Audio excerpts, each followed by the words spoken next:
Hello friends, welcome to ELS English Literature Studies with Kaur Harpreet. Today I will discuss about Daniel Defoe, who is a pamphleteer, and his fictional works are Robinson Crusoe, Memoirs of a Cavalier, Captain Singleton, The Fortunate Mistress, and Moll Flanders. So let us start today's video with Daniel Defoe, whose time period is 1660 to 1731. He was an English trader, writer, journalist, pamphleteer, and spy. He is also a pioneer in journalism and novel. He called trade his beloved subject, and it was one of the abiding interests of his life. With interest in trade, he developed an interest in politics also. The first of many political pamphlets by him appeared in 1683. He was extremely prolific and very versatile writer, producing several hundred books, pamphlets, and journals on various topics including politics, crime, religion, marriage, psychology, and the supernatural. He was also a pioneer of economic journalism. Defoe discussed current affairs in general, religion, trade, manners, morals, and so on.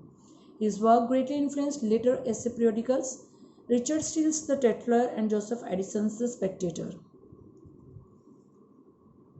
Defoe's most remarkable achievement during Queen Anne's reign was his periodical The Review. He wrote this serious, forceful, and long-lived paper practically single-handedly from 1704 to 1713, and gems of periodical essays are found in this work. The main aim of this work was to acquaint English people with the thoughts of Defoe on international politics and commerce. He wrote on infinite subjects. He was a moralist and social reformer. He aimed at correcting and teaching his age. He wrote on vices and follies of society. He wrote on minor morals and on great virtues and vices also. His style is unpolished but clear and lucid. He is known for his lively and vigorous style, which is full of details and illustrations. Daniel Defoe was well known for his classic novels Robinson Crusoe and Moll Flanders. Talking about Robinson Crusoe, it was published in 1719 and sometimes it is regarded as the first novel in English. It is claimed to be second only to the Bible in its number of translations. It is the story of a man's shipwreck and his adventures on a desert island. It was inspired by the true story of 18th century, but the real Robinson Crusoe island bears little resemblance to its fictional counterpart. Robinson Crusoe, as a young and impulsive wanderer, defied his parents and went to sea. He was involved in a series of violent storms at sea and was warned by the captain that he should not be a seafaring man. Ashamed to go home, he boarded another ship and returned from a successful trip to Africa. Second work is Memoirs of a Cavalier, which is a work of historical fiction set during the 30 Years' War.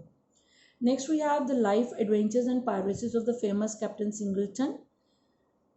This novel was amazing for its portrayal of life, adventures, and piracies of a young man, and this also portrays the redemptive power of one man's love for another. Next is Roxana, the Fortunate Mistress. Roxana was a popular hit in the 18th century. It offers remarkable examples of the way in which Defoe seems to inhabit his fictional characters. Next is Moll Flanders. This novel is based partially on the true account of life of Moll King, detailing her exploits from birth until old age. There are three themes in this novel and these are based on greed, vanity and repentance. The major theme is greed in this novel, a greed which leads Moll to prostitution, thievery and moral disintegration. These three themes play an important role in the development of the story of Moll Flanders. His works of fiction are called functional biographies. The entire work is biographical. He imparted illusion of reality to imaginative subjects. He proposed art of narrating details effectively. And the details are clear, orderly and sufficient. He had comprehensive knowledge of various aspects of human nature. He portrayed realistically pirates, pickpocketers and loose women. He is called as the mouthpiece of the commercial middle class of the date. He is a man of many talents and author of an extraordinary range and number of works. He is known for his lively and vigorous style, which is full of details and illustrations.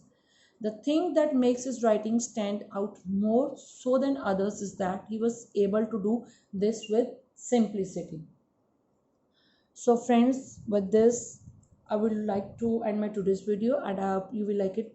And if you like it, please hit the like button, share and subscribe my channel. And if you are new on my channel, please hit the bell button so that you can get notifications for my upcoming videos. And thanks a lot for your love for my Facebook friends, those who are showing so much love on Facebook, and I expect the same from my YouTube friends. Please hit the like button if you like my content, and thanks a lot for watching.